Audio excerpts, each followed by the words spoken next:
Hello, and welcome back to the Bioinformatics Chat. This is Roman.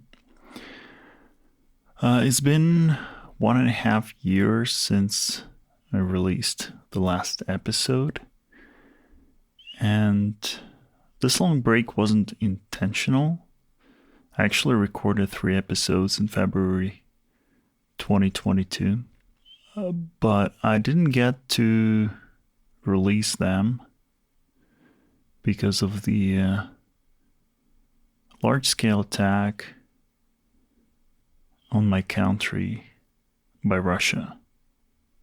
And shortly after, I enlisted in the army, in the National Guard of Ukraine.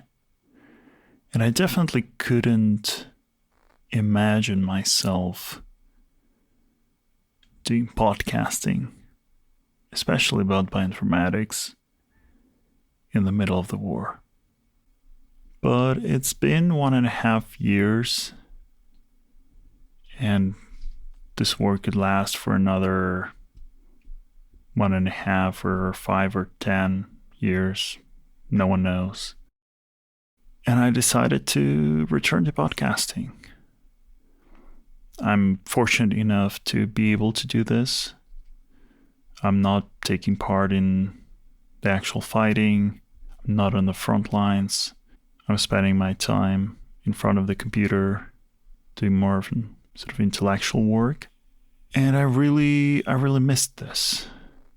I missed talking to my guests. I missed hearing back from you all, from the audience.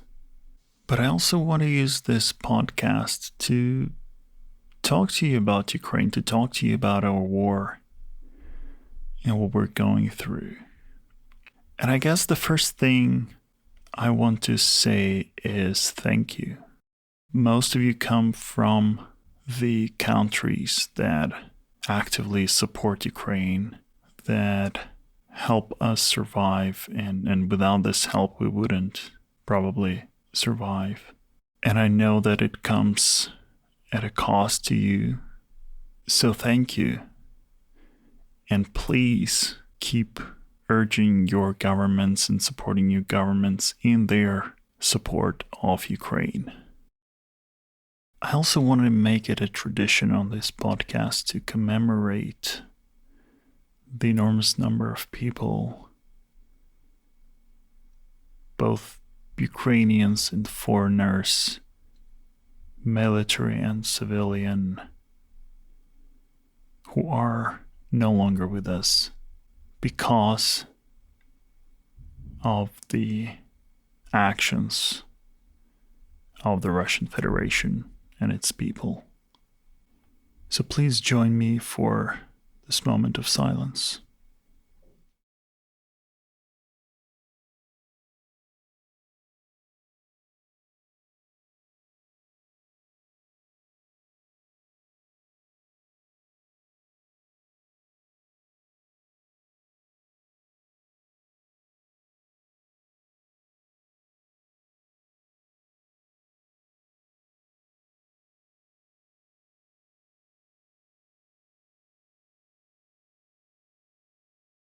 Slava Ukraini.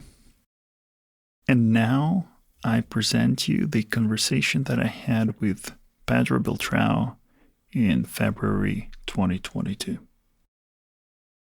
Hey, welcome to the Bioinformatics Chat.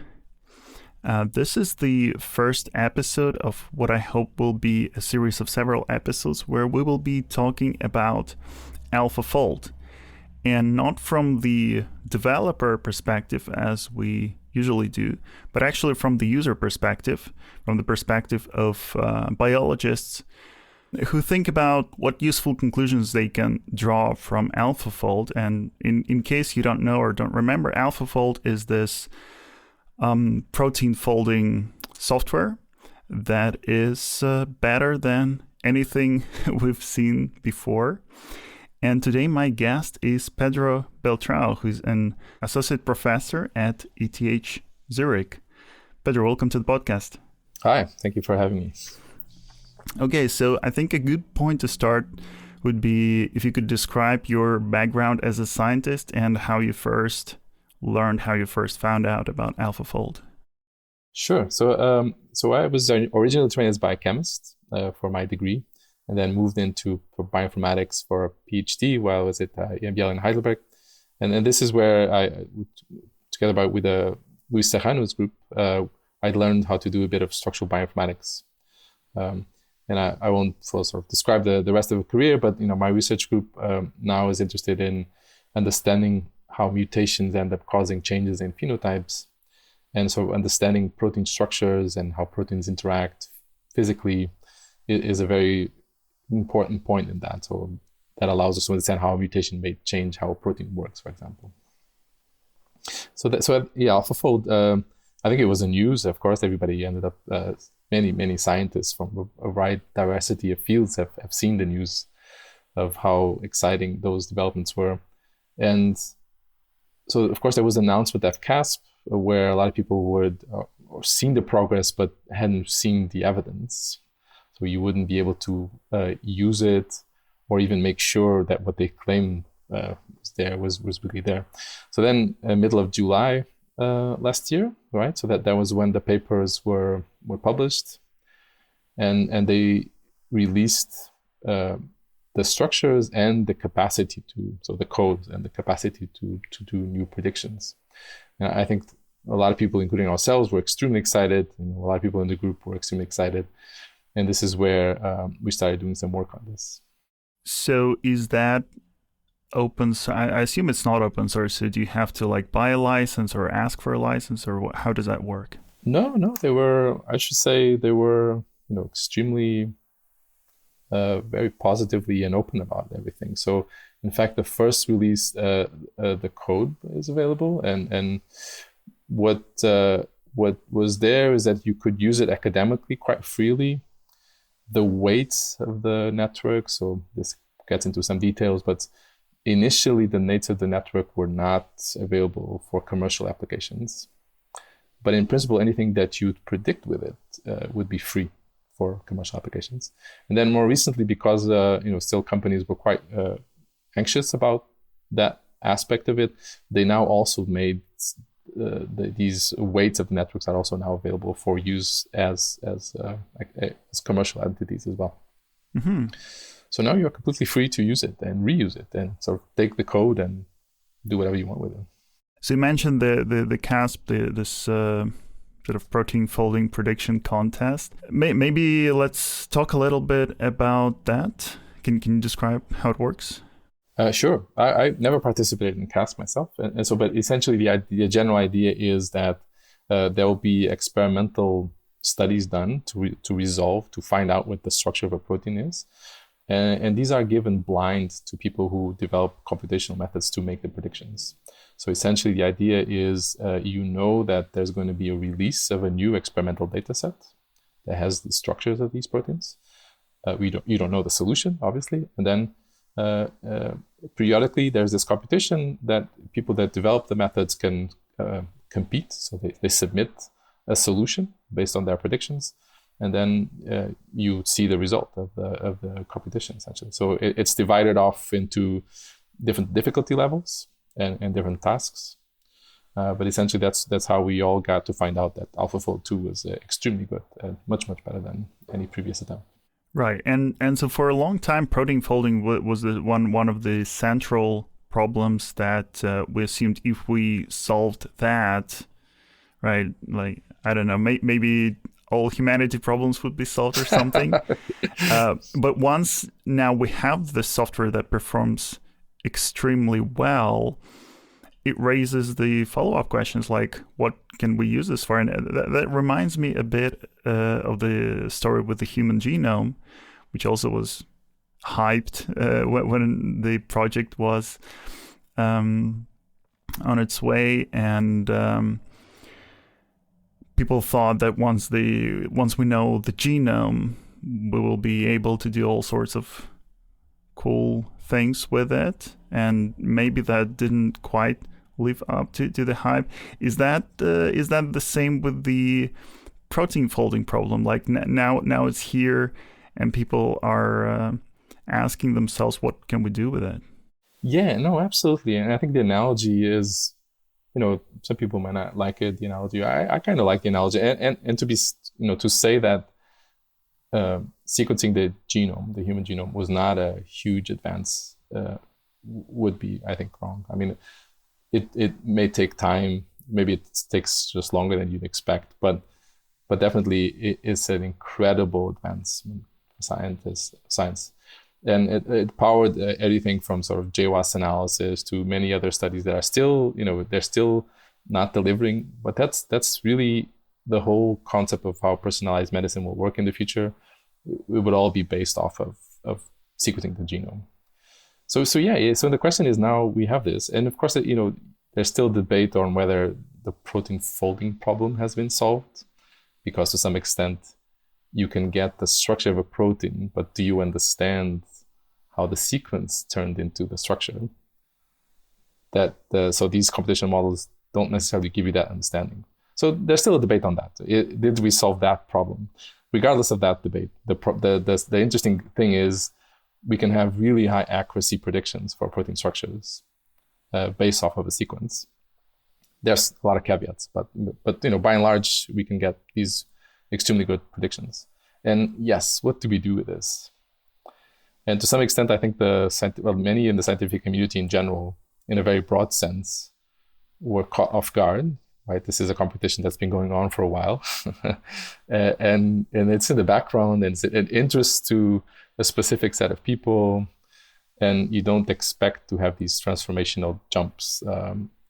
There have been jumps in the past. I think this is also very important, that there has been developments prior to AlphaFold that were required for what AlphaFold did as well. That's very important to say. But yeah, so then the whole community is now asking, what's the impact of this on many different levels?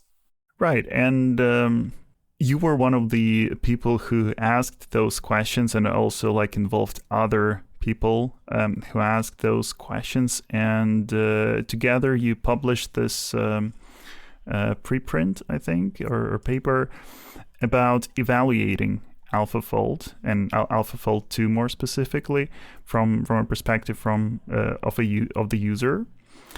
So can you talk about how that happened? Yeah, so it was quite exciting. I think for me that was one of the cool things about this project, is as many people were sharing online through Twitter their initial use cases. So now that we can do this, what can I do with it? So, and there was, for me, one of the also a very interesting development from the point of view of just meta science, how we do science, that we have these scientists on Twitter sharing initial ideas of what can I do with this. And so there were many such of these cases, and we were doing the same thing. And for example, we were looking at the impact of mutations on protein structures, or understanding where some pockets or things like this. And as we were sharing, other people were sharing, I just thought, why don't we just put this all together? And so that was towards the end of July. July 21. Last year, right? I think that right. was, yeah. So then at the end of July, this is where this was happening. A lot of people were sharing things. And then through August, I just started contacting people asking, why don't we just put this all together, basically. And so through essentially Twitter and Google Docs, we managed to compile contributions from around 34 scientists across 15 institutes across the world on these different use cases of having this capacity. How did you coordinate? How did you come up with an agenda for this project? In the end, it was quite light in terms of coordination. And I think there's, of course, different models of how you can assemble a team and coordinate the team. But I think we may have ended up having 1 or 2 meetings that were essentially through Zoom, where it mattered that we all got together. Essentially, otherwise, because it was quite modular, and every person was contributing, every group was contributing something distinct. There was a few points where they needed to have interaction to combine different parts of the project. So it was all through email, Twitter, Google Docs, and I ended up taking the role of having to coordinate the pieces together. But it was quite smooth, I should say, and fast in terms of how quickly we went from an idea to having a completed project manuscript ready to submit. Okay, so maybe let's start with the broad conclusions? Like what did you all find? Mm-hmm. So broadly speaking, some findings are that one of the questions was, how much more do we get out of structure predictions or structural coverage? And broadly speaking, we get something like 25% of proteomes for different proteomes more coverage than we had before with either experimental methods or previous high confidence approaches. And then another important broad message is that there is these confidence metrics that you get when you use AlphaFold 2. So not only do you get a predictive structure, but you have an estimation of how good the structure is at different points in the structure. And this is critical. So oftentimes you have a predictor that gives you a solution, but doesn't necessarily tell you how confident it is on different aspects of that solution. And this is, I think, has been one of the amazing things about this development is you can then use these confidence metrics in your applications. So whatever is your application of choice, we've found, and I guess this is more or less expected, but if you take that into consideration, you can have of course a very, very good outcome from your application. And by and large, whenever we were comparing these AlphaFold 2 predictive structures with experimentally determined structures for our applications, we generally see that these are as good as these experimental structures if you consider these confidence metrics.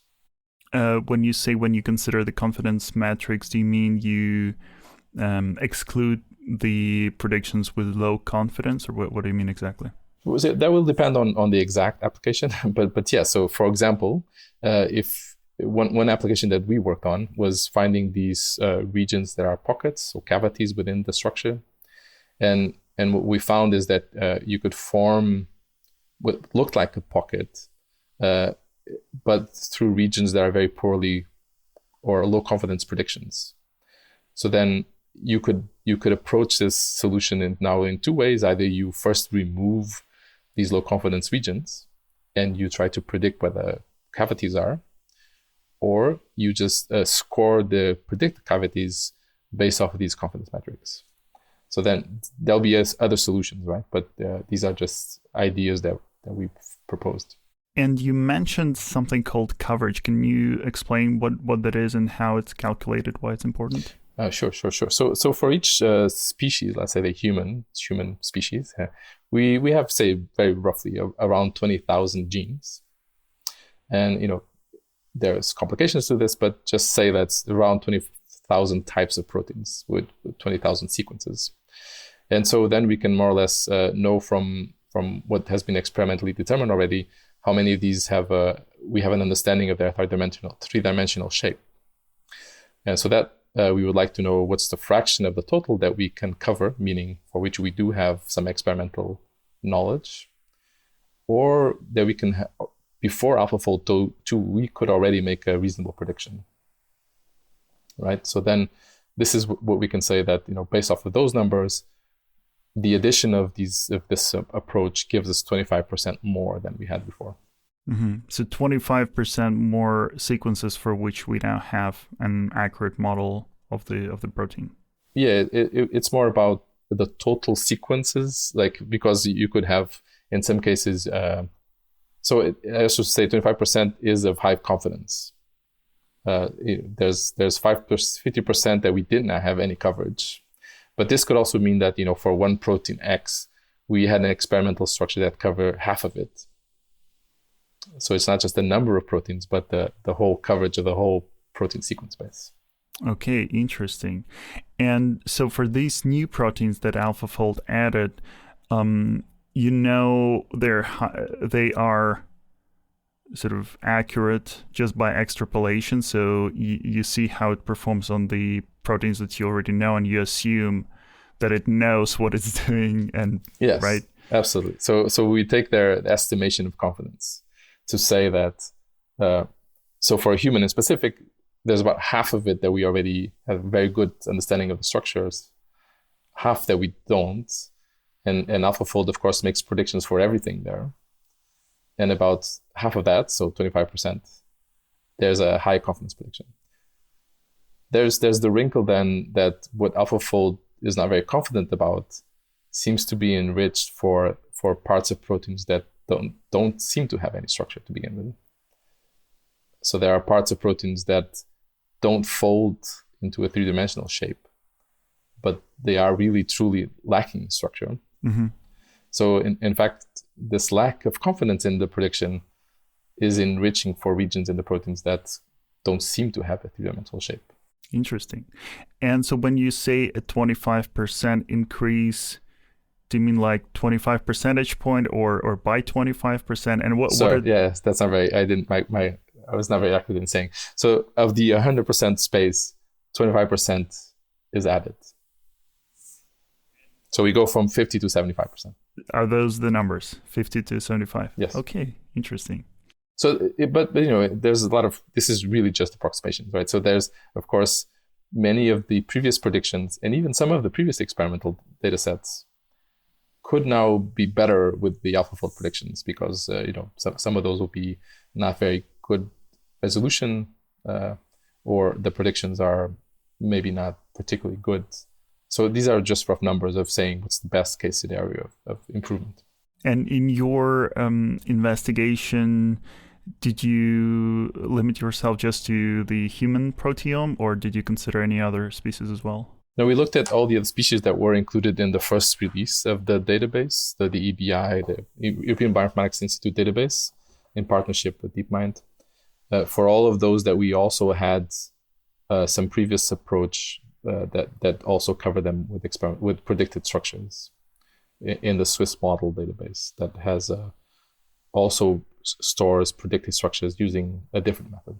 Can you talk more about the database release?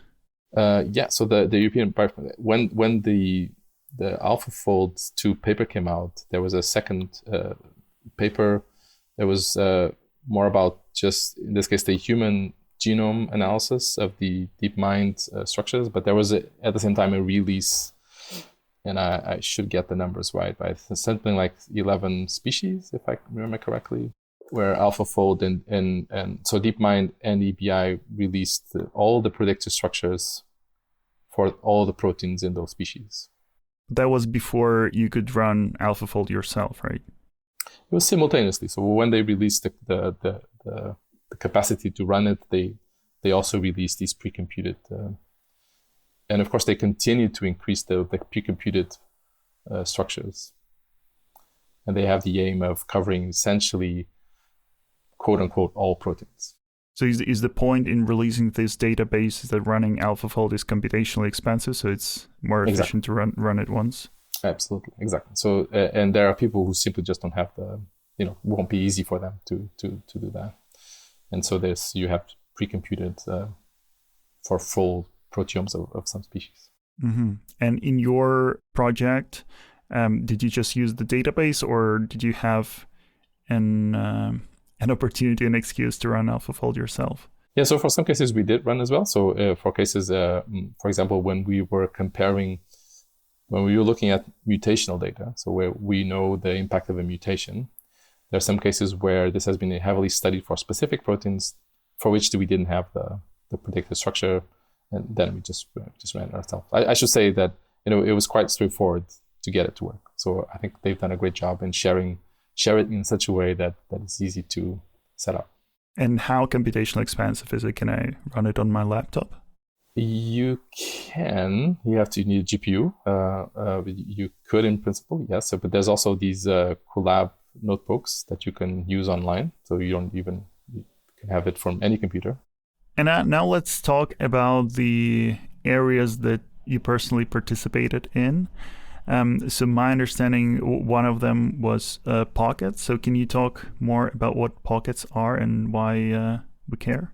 Yeah. So we contributed in two areas. One that Amelie Stein will probably talk more about, which is variant effect prediction.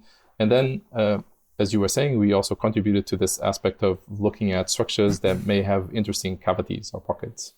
And so this is, of course, important in different aspects. One, there are proteins that carry out enzymatic functions. So, for example, in order for your body to get energy, we eat food, and then that food gets transformed in different ways. And so part of that process is you have proteins that are enzymes that transform metabolites. And so these have pockets, cavities, where these small molecules go into, and they get transformed. And this is also important for drugs. So many drug targets require these cavities. So when pharmaceutical companies need to develop drugs, they need to know where these regions are in the proteins. So having the three-dimensional shape of a protein is essential in order to be able to study this. And there's a whole field of research dedicated to trying to find these regions, and then to find whether there are specific drugs that could fit in these pockets, and so on. So one question that we ask is whether, to what extent are these prediction structures good for this purpose? And this is where we found examples where the fact that AlphaFold 2 tries to predict the structure of the whole protein rather than specific regions of the protein. So the ones that it could also just, in principle, it could have only just gave us the solution for the things where it was extremely confident about. And that's not what it does, right? It gives you the solution of everything, including regions for which it doesn't have confidence in. But does it tell you confidence for the whole structure or for individual regions as well? It gives you the confidence for individual positions, mm-hmm. and also critically interesting, the relative orientation of the different positions, which is sort of a complicated idea, but it's a very important distinction. But yeah, so the end result is by doing this prediction for everything, and you can imagine the shape of something in 3D space, some of those parts of that will be extremely confident, some of these will not.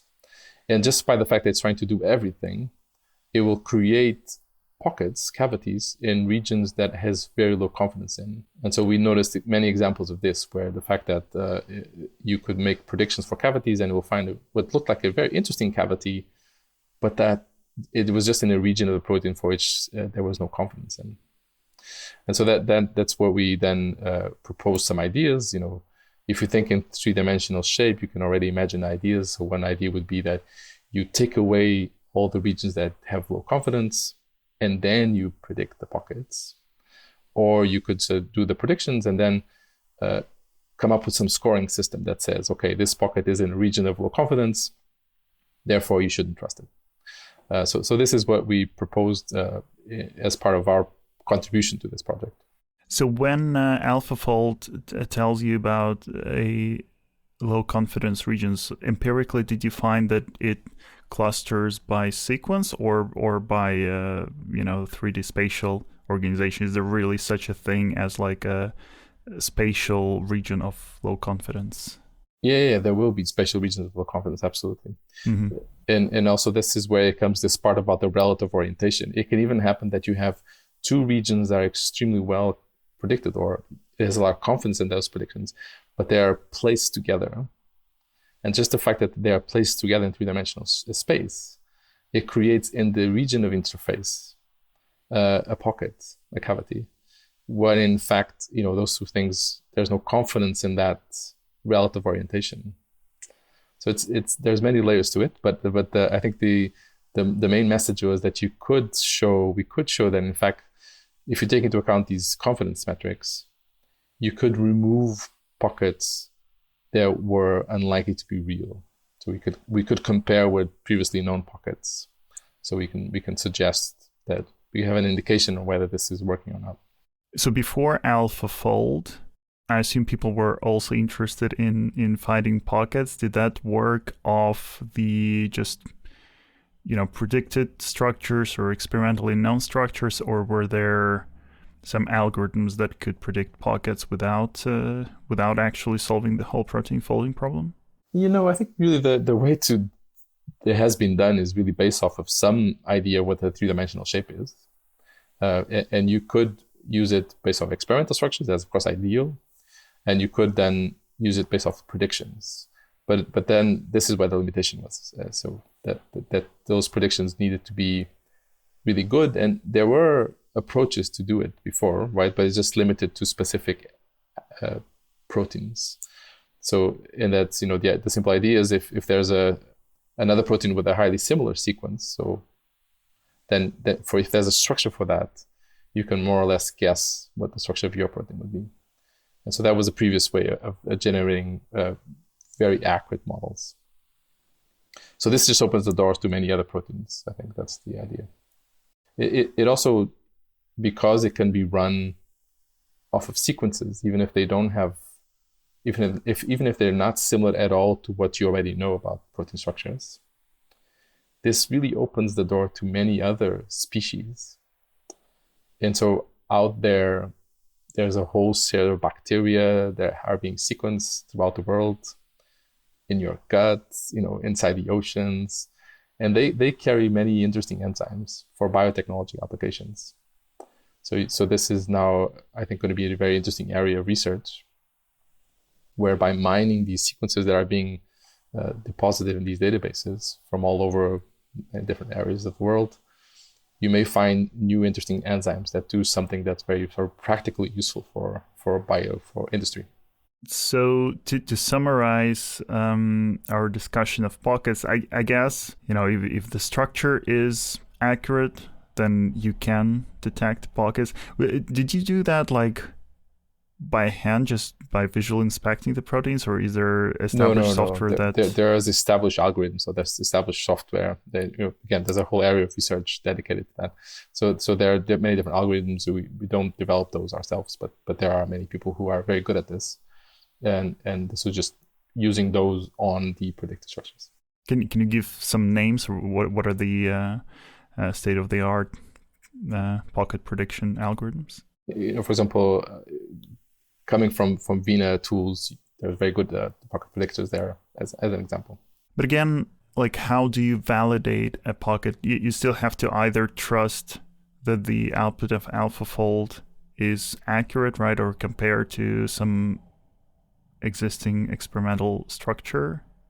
Yeah, so the way we looked at it was there are many cases where there is proteins for which there is known pockets, because the structure was solved with a small molecule in it. And this is how we can say for sure that this is a cavity that is used by the protein, or there's a drug that's targeting that. So that's using that set of proteins for which we know the truth. We can compare whether the pockets that are being predicted are accurate. So the other way we did it was to ask, there's proteins for which there are human proteins for which we know some of them are enzymes, but there was no structure for this. But we know from other experiments that they should have enzymatic function. And in order for a protein to have an enzymatic function, it almost always means that there must be a cavity there for a molecule to come in and being transformed. So it's a more indirect way, but we could just take the structures of those and ask, can we predict which of these are enzymes? Just based off of these pocket predictions. And so this is a completely blind assessment, because we don't rely on any protein for which there was a structure already solved. And so this is how we also did it. So if we make these predictions of pockets, can we rank which of these are likely to be enzymes and compare with the truth? And so we can also again ask, what if we do a bit of filtering on the pockets based off these confidence metrics? And again, that helps a little bit on making those predictions. Very cool. And so are there any metrics, like performance metrics, that you can share?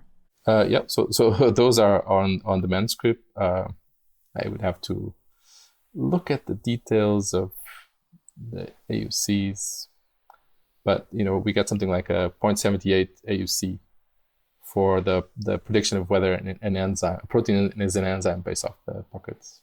And another area that is covered by your manuscript that I was hoping you could talk about is protein interactions. So how does AlphaFold or AlphaFold 2 predict protein interactions? Yeah, so it's an area that I think is one of the most exciting things that we've been working on. And so in this manuscript, we didn't do this ourselves. This was the work by Arne Ellefsen and Sergei Ovchinnikov, they were the ones that contributed. And then we, together with Arne's group, followed up on this in a separate manuscript that is also now in bioRxiv and it's under review. But this was a surprise. And again, I go back to Twitter because, and I won't remember the person who did it, but there was a scientist that as soon as AlphaFold was released, they had a crazy idea, which is, instead of predicting the structure of a single protein, if I have two proteins that I know are interacting, so they share a surface, an interface, and they form what we call a complex, so they're together having a function.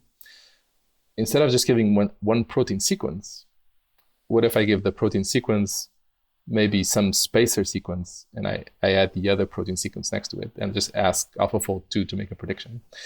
And so, and that turns out to work in predicting the structure of the two proteins together, interacting together, compared with experimental data. And that was like, nobody was expecting this because the DeepMind team did not train the model to do this. They didn't try to do it when they were showing the applications of it. And so then it was there was a lot of excitement on, well, not only can we predict the structure of individual proteins, but we can predict the structures of combinations of proteins interacting together. And if you just think about that, of course, if there's 20,000 human proteins, the combinations of them are large. And if you can solving the structures of the combinations is a much harder challenge, just purely from the numbers. And so if it can also do that, is a much bigger advancement. And so in this manuscript, Arne and Sergei, they showcase examples of just using it on predicting structures of things that we already know to interact from experiments. So for which we have the experimental structure. And they just could show that, that it was much, much better than previous approaches, where previous approach would be imagining that if we had already the structure of the individual proteins, we can just ask whether we can make the prediction of the structure of the two combined, of the two interacting, which is called docking, which is a different idea somewhat together, but then AlphaFold does much better than this. And maybe I just should at least give you the numbers for this, if I can find out the exact number. So in what we quote, and this is work from Arne's group, is using a previous approach, you'd get something like 7% of the pairs, of the structure of the pairs correct. Whether with this new approach, it increases to something like 30% of them being correct. And I should say, since this, Arne's group has done work where they show that this can be further improved to something like 40 to 50% correct. And when you say the previous approach, how did that work previously? Did they also try to predict the structure of the combined sequence? No, it's slightly different. So for that, and that's a sort of negative on that, is that you require already the structure of the two proteins individually. Mm-hmm. And then you ask, is there a reasonable way by which these two can interact together? So there were many prediction approaches trying to do that. And you can imagine, in order for two proteins to physically interact together, there has to be something about the shape of those proteins at that interface. And so, whether you can make that prediction of the place where these two things could be interacting together. And those previous approaches were known to be very error prone, so not very good. So even when the individual structures are very accurate, it's still hard to predict whether they will combine together? Exactly. It would be very hard. Even if you know two things. One, you know very confidently the structures of the two individual proteins separately. And you know for a fact that they should have an interface together. Even knowing that is extremely hard. So as in this test case example that Arne's group has run, about 7% of those you get the correct solution for the pair together. So it's a difficult problem and was not solved in any way. And so when now you don't even have the structure, so you predict the structures of the two proteins and the structure of the complex of the two of them together, you get on the order of about 30 to 50% correct, which is a huge gain, really fantastic gain. Very cool. And so the other point of that is you not only can you do that, but you can rank them. So you know more or less, you have a way of at least quantitatively ranking the solutions. And so if you set a threshold, you can get even higher. You can get something like 80% correct, but then you lose some along the way. Does this include both the permanent complexes that proteins form as well as like temporary ones where they just interact for a short period of time? Yeah, so this gets it more a bit into the, so that there's other work by Norman Davies' group where they looked also at interactions between what we would call, say, a global region. So a region of a protein that has a very well-defined three-dimensional shape, and another protein that interacts via what we call an unstructured region or short peptide, a small region that doesn't really have like a very well-defined three-dimensional shape. So these tend to be, as you say, less permanent, more transient.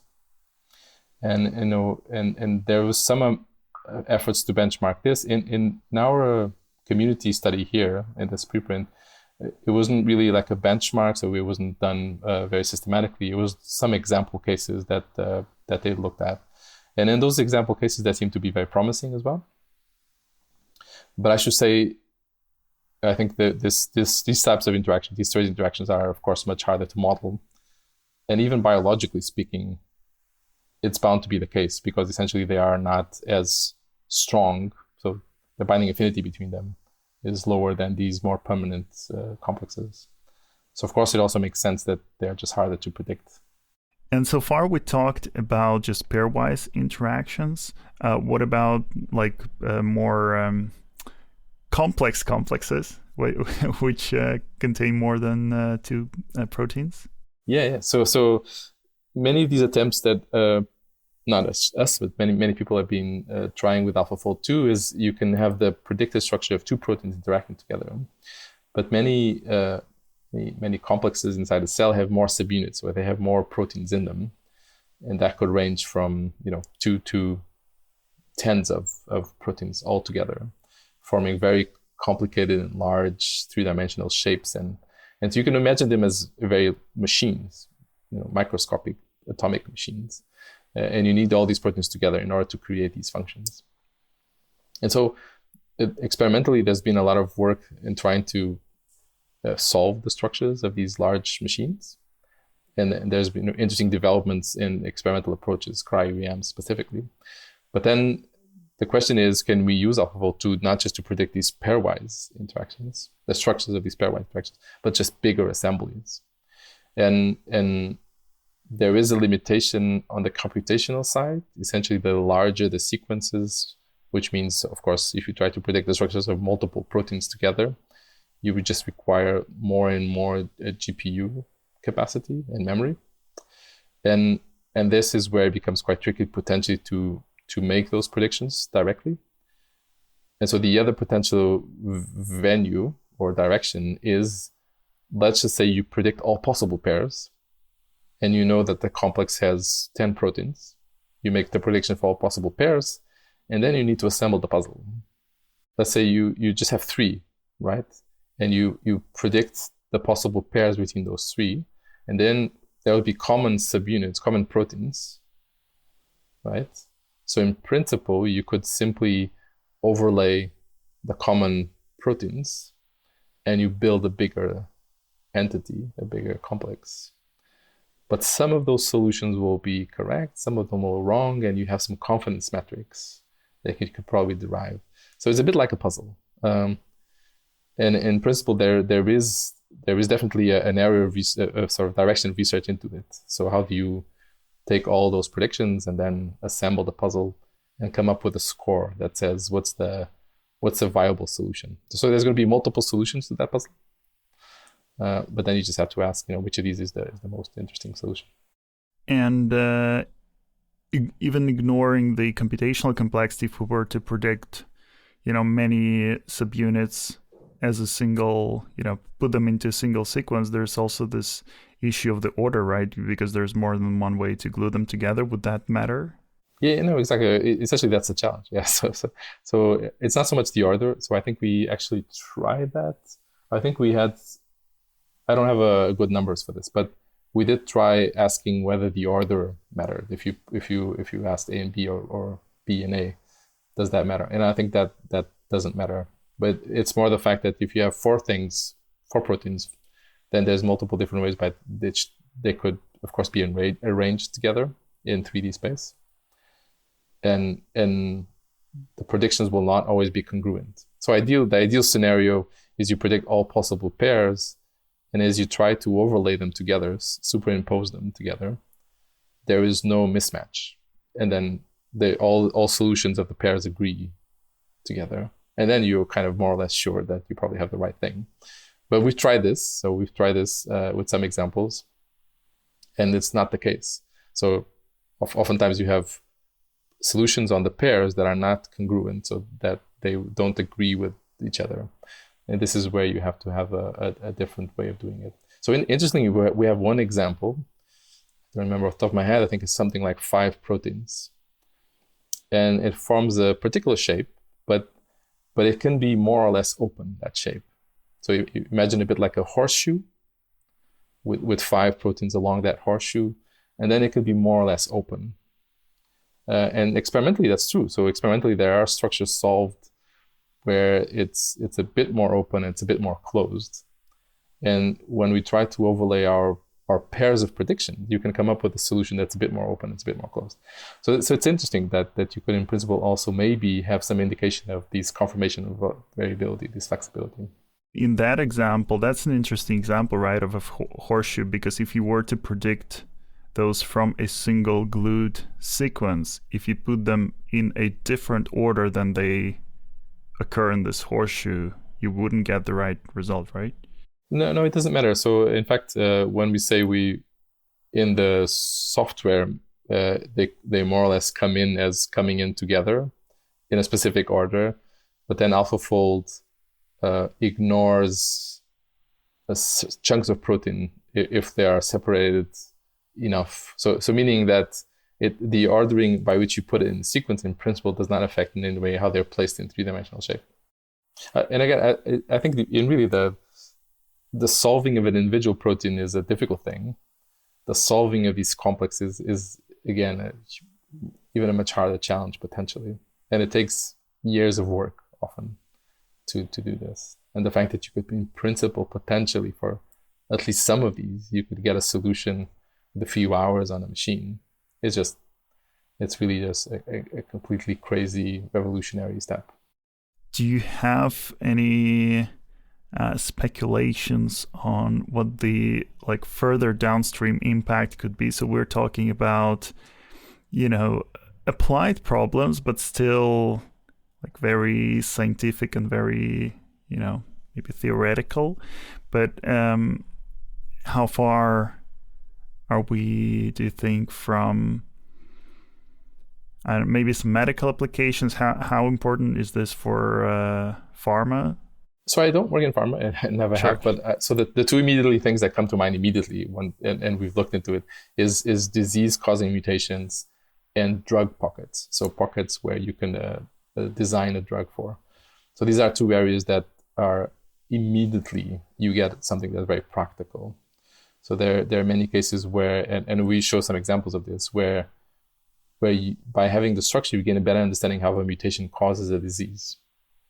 And at the very least, it helps with diagnosis. And I think in the fields of rare diseases, it can often happen to be the case where you have a disease, but it's very hard to get a diagnosis for these people. And now it's becoming more norm that you can at least sequence the protein sequence of the parents and the child. And you would ideally use that to get a diagnosis. And one of the issues is you may have a mutation in a protein in your child, for example, and that has this disease, but you still don't understand if that mutation is very likely to cause a problem in the protein. So by having the three-dimensional structure of the protein, that helps a lot in that. Yeah, that is very exciting. And simply for drug development, I think I'm assuming that all pharma companies are now using these structures find new potential targets for drug development. Awesome. Anything else you'd like to mention before we wrap this up? No. So I think there's many areas. Another area that I think is opened up by this, and I think you're going to talk about this comparison of shapes that we looked at with Janine, and there's an area of research that has to do with the origin of life. Whoa. Yeah. But it's very hard to do evolutionary studies that go very back and long in time. And one of the reasons why this is difficult is because in order to do that, the way typically you would do that is by comparing sequences. And those sequence comparisons become very meaningless or very difficult to track for very different species, so very further back in time. But protein structures remain more identical than the sequences over long evolutionary periods of time. And so, in fact, tracking back the evolution of proteins and evolution of life becomes more feasible if you have all structures of all species, which is going to be the case, essentially, with this. So I think there's going to be a nice resurgence of this type of research going on. So using protein structures to study, it's always been there, but it was very limited. So there was around 30,000 proteins or whatever the number is. For each you had some idea of structures, and this is now going to jump to whatever, millions, 100 millions for each you're going to have a structure. There is a limitation that, again, it's an area of research itself, which is simply more on the algorithms. So this whole field of research that used protein structures computationally was used to dealing with, say, 30,000, 100,000. So now when you go for 1 million, 10 million, 100 million, you need other ways of doing the analysis, because simply a lot of the methods don't scale to that level. So this is, I think, 2 areas of research that we don't do. I think the protein comparisons is something that we are interested in, but that these are just examples of areas that are opened up by AlphaFold too. Cool. Well, Pedro, thank you very much for this very interesting discussion. Thank you.